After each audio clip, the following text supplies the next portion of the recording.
Good morning, everyone. It's Saturday. It's August 31st. It's the last day in August. Actually, less than 30 days from now, we'll be bow hunting. At least I will be. I can go ahead and honestly tell you right now, if today was opening day, I'd have been in the tree before daylight. I'd have been hunting this morning. I absolutely love it more than anything in the world, man. It's my passion. Is absolutely bow hunting. I absolutely love it. But that's not what this video is about. This will probably be the first hunting related video I've probably done in a while, probably maybe since spring gobbler season. I'm not sure. I'd go back and look. But I did do a lot of summer smoking series this year, and I just kind of try to find something to fill the gap because my channel's really kind of slow during the summer. I don't do a whole lot. And as dry as hot as it's been this year, and we're actually in a drought right now, I've really not been out in the woods as much as what I typically am during the summer. I was actually up here last weekend, pulled one camera and was going to take it and put it in a different spot, and had another camera that I actually did put out. And actually was going to put two cameras out yesterday. The one I moved, I put it in a different spot and had two more that I was going to put out. But it was just so hot and humid, and the spot I'm getting ready to go to now, I've got a camera that's been here for a while. I actually did a little scouting around it last week. And by the time I got done with that and got that other camera hung up, man, I was getting dehydrated. I forgot to bring anything with me. It was just so hot and humid, and I was like, screw it, man. It's just, but fortunately, we did get the last 2 days, we've gotten some rain, at least in my general area. Thursday evening it rained some, not at my house, but in the general area. And yesterday afternoon, it rained for probably over an hour, probably close to an hour and a half. And about 45 minutes to an hour, that was pretty heavy rain. I mean, it tapered off, but it just still rained for a pretty good bit. Had some high winds, but just even looking around here right now, and I've noticed all this week, there's a lot of leaves starting to change because of the drought. So I don't think, if we got rain every day right now, I don't think it's going to help much. But anyway, I'm up on public land today. I'm going down here to one of the cameras, probably been out here longer than any camera, and it's probably my most active camera right now, and I'll show you a little bit about it when I get down here. But I brought my binoculars with me today. I'm going to start looking around some of these trees. There's some white oaks down here. Try to start looking at the mass. Not sure really how bad this drought's affected the acorn, the hickory crop and stuff. And of course, again, throughout the state, it's hit and miss. It may be good here one year, not the next. So anyway, I'm gonna, and plus I got a couple more cameras I'm gonna put out in a few more spots here, and I'll show you all a little bit of that. I just wanted to make a little video because my smoking series probably is going to maybe not come to a complete end, but it's definitely slowing down. I've got a couple items I'm gonna be smoking later today. I'll be doing a video on that. Two items that I've not done before. So be looking for that maybe next Sunday. And like I said, our squirrel season, dove season is getting ready to open up here pretty soon. I think it's September 27th, I think, is when our bow season comes. Last Saturday in September is when our bow season opens up. And as right now, this is probably the spot that I'm getting ready to head down over the hill here and look at. And it's probably going to be the spot that I might be hunting at. And I'll explain that to you a little bit more when I get down there. So anyway, guys, I'm going to go down here. Get my backpack up here. Sorry about my hand in the way. I'm not going to take this with me right now because I've got a tree stand down there. But this is the stick that I take with me when I go anywhere, public land. And right down here's where the hill I'm going. But I've already got a camera in the tree. That's why I get my cameras about 8 to 10 feet up in the tree right there. But you younger folks might not need this right now. But I keep a walking stick with me. Because boys, when y'all get my age and you run these hills, mountains as much as I have, your knees ain't in a good shape as they used to be. So definitely a walking stick, kind of handy to have. So I'm going to turn the camera off. I'm getting ready to head down this path right here. And I'll, oh, before I go, there's something else I was going to tell you. I am parked right here beside the road. And like I said, this is a path that I access my trail camera to. But I'm going to try to find me a path down over the hill over here. Get to a tree. I'll pick that a little sooner. But on public land, something I started doing, I don't know, maybe last year, year before last. This is the access road into this place. I'm probably about halfway out this road. And throughout this road, you can see there's a few wide spots that you can pull off of. Not very many. Like I said, I think it's about 3.5 miles all the way out to the end, and you come back. There's one in, way out, one way in, one way out. But what I started doing, on public land anyway, At least up here. I know some public lands just have one general parking area and you just got to park there and walk in. But up here, I try to find a spot, like there's a spot, I don't know, about 100 yards around this curve right here. If I'm going to hunt this spot, I'll park up there. I try not to park. If I can help it at all, I try not to park where I'm close to where I'm hunting at. I don't mind walking 100 yards or whatever to my truck. Now, if I would happen to get something, I would just drag it about halfway up the hill here and leave it, and then go get my truck and then pull it down here and load it up. But obviously you don't get anything every time you're out. So that's just a little tip. I don't consider it a pro tip because I'm not a pro, but that's just a little tip I can. If you hunt in public land, you can all avoid not parking exactly where you hunt at. It is public land and it is public access, but I've heard stories of people seeing certain vehicles parked in the same spot all the time, and they think, man, that's a good spot to hunt. And then they go in there, and next time you go in, somebody might be in your area. So, which is not technically your area; it's public land. I understand, but I get here and scout my butt off trying to find these areas, and I'll be daggone if I'm going to try to give it away to somebody else that might just drive along and see my truck sitting here all the time and think, oh yeah, that's a spot to hunt. So anyway, yeah, just something to keep in mind. I'll turn the camera back on that a little bit. That's right there. Fresh cutting from squirrels. I see quite a bit of it right here. All around the ground right here. So there's some hickory and right here. There's some several white oaks right here, but there's no logging road up logging road right here. My camera's here at the end of this logging road. But definitely good sign for squirrels right here.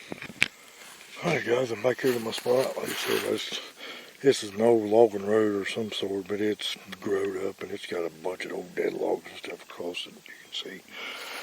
But it kind of dead ends right here, or maybe at one time I think it may have went right through there, but you got all in there and it is super thick and nasty back in there, so I'm not going to try to get through that stuff. But right there is my camera. It's taking pictures of me right now and I'm videoing it. But that is a Camo Jojo. And guys, I'm going to tell you, I am very, very highly pleased with that camera. I think I might have I got it last year right after spring gobbler season, I believe. And I didn't really get a lot of use out of it last year. This is the first fall I've had it, I believe. I can't remember my mind anymore. But I'm very pleased with that. I will do another a little more in-depth interview of it probably at the end of the season. Like I said, it's probably been out here on this public land longer than any of them. The only downfall I don't like about it is the only carrier you have to use, it uses AT&T. You don't have to, but it uses AT&T. That's the only network it connects to. Which in my past, I have not really had that great of luck with AT&T. Their service is better than what they used to be, at least in the area that I hunt. Right now I've got 100% signal right here. But I'll go a little more detail about it later on. Hope I might even try to order me another one before season comes in. And I went to order one a couple weeks ago, and they had them on Amazon, but they was out. Actually, on their website they was out, but they had them on Amazon, but they was higher on Amazon. I'm like, yeah, I'll just wait and see for them to get something back in. But it's a really, really good camera. Moving the camera around because I'm looking around. Anyway, the reason I got this spot, one, old logging road. I've always had some decent. I actually found this spot last year. And I found some old rubs coming down this line here. Wasn't nothing major, nothing real huge, but there was some old rubs, and they were old rubs. And so I come down here, scouting it out. I don't know how you can tell or not, but right here, like I said, it kind of ends right here. There's a daggone good deer trail right here going right up through there. It goes up on that knoll over there. Well, I went over scouting around. I'm not going to go over today, but I went over scouting around, and it kind of opened on this little side right here, and on the back side it's really super thick. And I did find a couple beds up there. I don't know if it's a doe bedding area, buck bedding area, I'm not sure. I didn't jump anything out. I didn't find any kind of, my camera's going off, phone's vibrating. I didn't find any kind of rubs or scrapes or anything like that over there. And then since this year, I've had a lot of does right here coming on my camera, come through this trail right here. So I'm thinking it might be a doe bedding area. But still, if it is, it's going to be a good spot to hunt because, hey, where do you want to be when rut comes in? Where the does are, right? But, and there's also another trail. I can't really see it very well. It's not well used. It's going down over the hill right here. And it goes down to the hill and it goes down around the side of the hill there. I've got an absolute beautiful 10 point. I've got a couple small bucks, but I've got a beautiful 10 point. And he has been so unpredictable. I've got pictures of him coming from this way, going that way, coming down off the hill, going up the hill. But here recently, and I think I might have know why, most of the pictures I've got him, he's been coming right up. I get a picture of him and he gets about right here, and I've got pictures of him go back down. And because if you go straight down off the mountain here, he goes into the New River, which runs into Bluestone Lake in Summers County, West Virginia, if y'all know anything about Bluestone. But anyway, it's the New River comes out of Virginia, which is not too far from where I'm at, and runs into the lake. So the river's down at the bottom right there. So I think with this drought and stuff, I think he might be hanging. And actually, I was getting a little concerned because it's probably been about almost a week since I've had any pictures. He's not regular. I might get a picture of him tonight or today, and he might not be here for 3 or 4 days. But he's never been more than 3 or 4 days. It's been almost a week. And I'm like, I know EHD has been hitting kind of hard in some of the northern counties up in the state of West Virginia, and I thought, oh man, I hope that boy didn't die of that, you know. But last night at I think about 9 o'clock, 9:30, my camera went off. Boom, he was right here. So I was pretty happy about that. And it's not really a lot of good excess trees. About every time I've been here and checked the wind, it's been like a north wind, which has been blowing this way. So, and this is a good thing because there's not really any decent trees that I can get in down below here to be able to shoot this, because it's really thick and nasty on out there. Just to shoot this area, and since my camera's right here and you got 2 trails converging right here, this is the spot. Yeah, it's semi-open. It's probably one of the more open spots is right here where I'm at. So this is definitely a spot that I definitely want to hunt, but there's not really any trees close to here. I mean, you got an old pine tree right there, but that thing is be noisy as crap. Looks like maybe a maple tree right down there that I might be able to get into, but I would have to clear so much stuff out to get shot at. You ain't supposed to clear anything on public land. So I have found a couple little maple trees up here on the bank about 20-25 yards away. There's somewhat open over here. Actually, I got one tree in particular. It's going to kind of work out because I'm going to put a mock scrape on this. I believe this is a little, I'm not sure what kind of tree this is. I thought cherry, but I'm not sure. But I'm thinking about putting a mock scrape, making a mock scrape like blue here. You know, if you can see that tree, let me see if I can point it with my finger.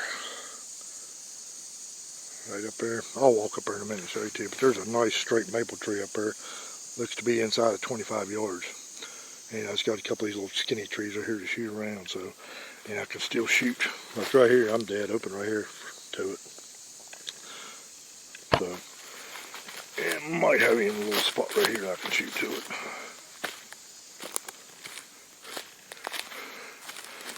Yeah, these leaves fall off. I'll have a shot right here to it too, right here. Looks like about 20 yards, 22 yards. So that's what I'm doing here today, guys. Just picking out some trees and like I said, come open today. This guy, I've got a couple daylight pictures. I've got a couple nighttime pictures.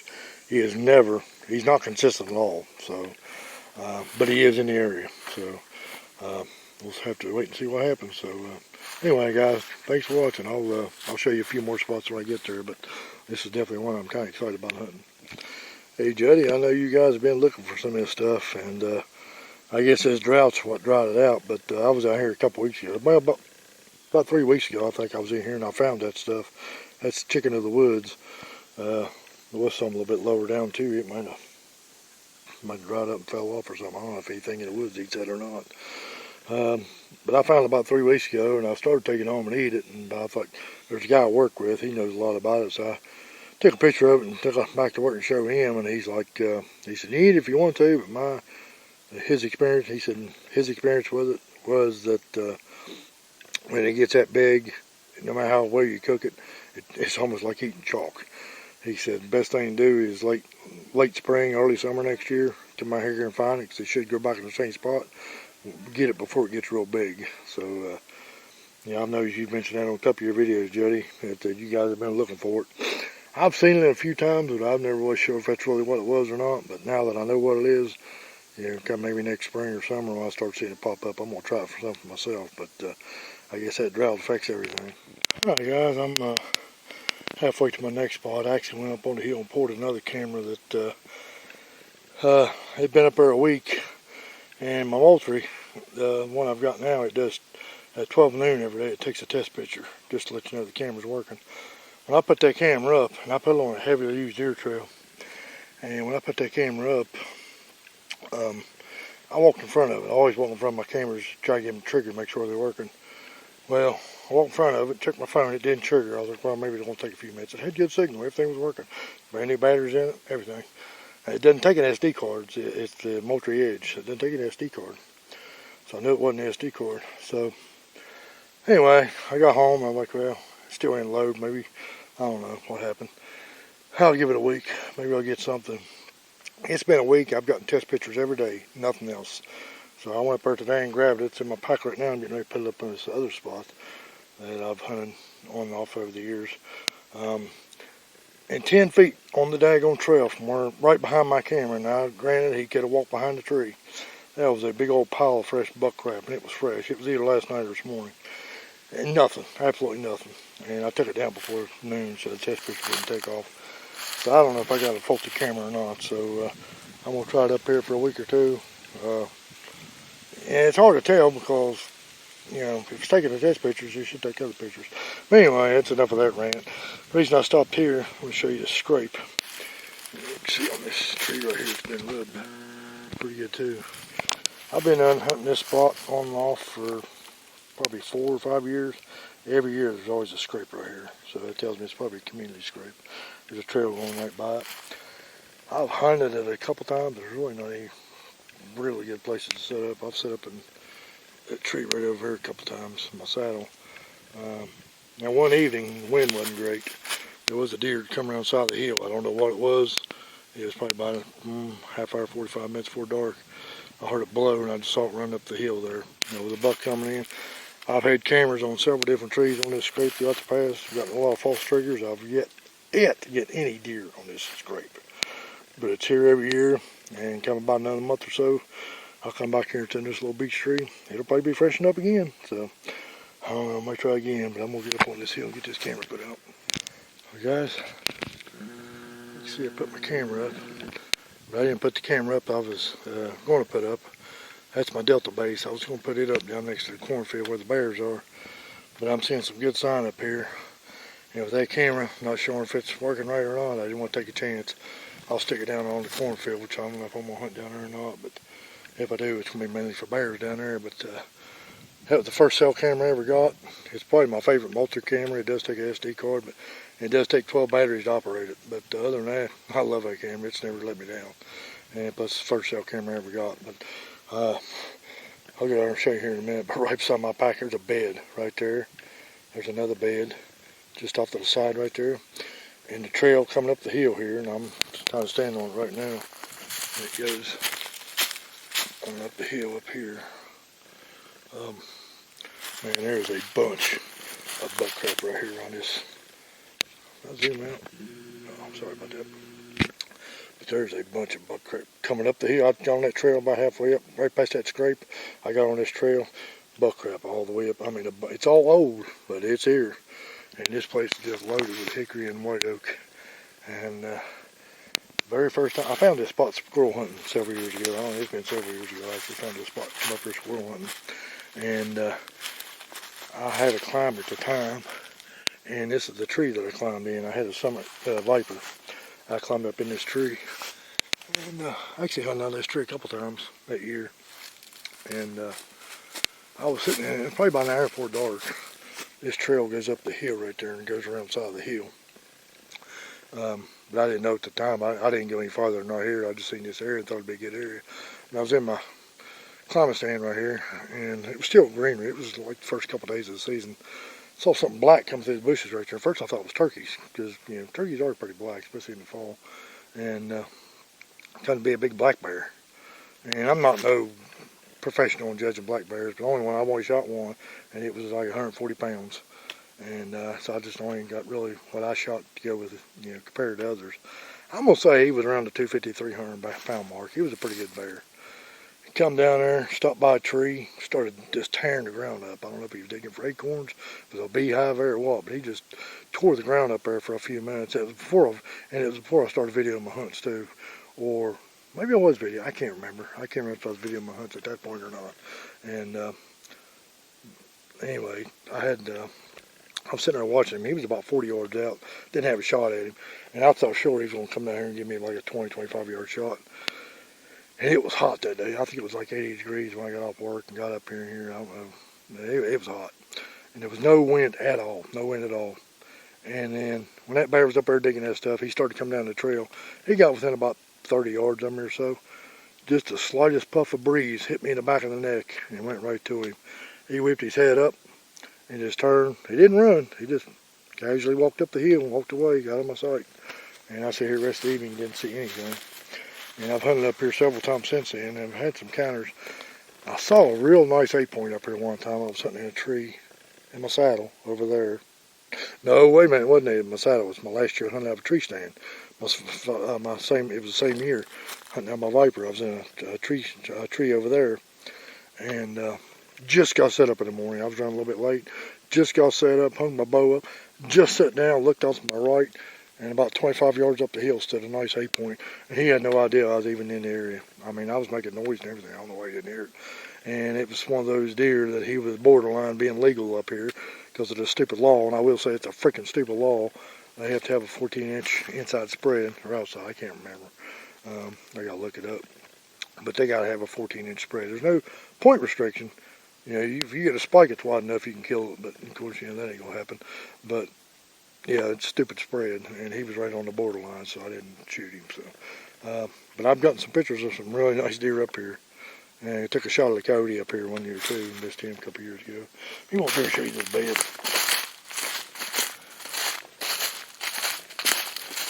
Right here. There's a bed. That's a bed. There's a bed right there. And where did I see another one? Right here. This one right here don't look as big. So I'm thinking maybe, I don't know how we can tell on the camera. Could be a couple does and some fawns. I don't know. They could be. I've seen a lot of does up here. But this is a pretty good sized bed right here. There was a lot of good rubs up here last year. Nothing really major, but there was a lot of rubs. There was one right there. And there's several over through there. Matter of fact, I posted a video about a month ago of a chip that I found in my Tacticam, and I've sold it since then. And I found the chip and didn't realize I had it, and I made a little video of a bunch of the footage I had off it, and had a bunch of nice bucks on it. They wasn't 40 yards from where I was standing there, where all them deer were. So, but this trail come up through here, and there's, you know, like I said, there's buck crap all down through this way. None of it's real fresh, but it's buck crap. So, go ahead and put a little more reliable camera up here. So I'm gonna see how it goes. So, got one more stop to make, guys.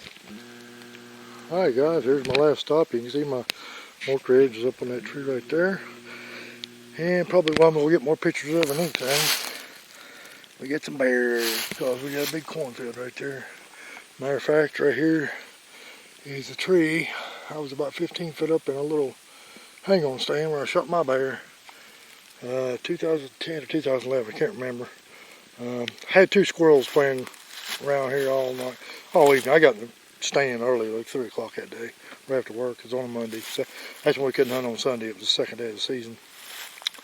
Had two, I think it was fox squirrels, all over this hillside here, running around all evening, chasing each other. I'm like, oh my God, every time I heard them, I thought it was a deer or a bear, and I kept turning around because I kept watching the cornfield. Well, probably about 45 minutes before dark, I heard I'm like, I'm not even turning around. I know it's them freaking squirrels. It kept getting louder and louder. Well, I turned around. There he was, about 40 yards away. I thought I was going to fall out of my stand. I thought I was freaking out. And he came walking up the hill, and he stopped within about 30 yards. I mean, he was facing toward me, so I didn't have a shot. And he stopped, and I thought he smelled me. And I couldn't even tell you which way the wind was blowing at that point.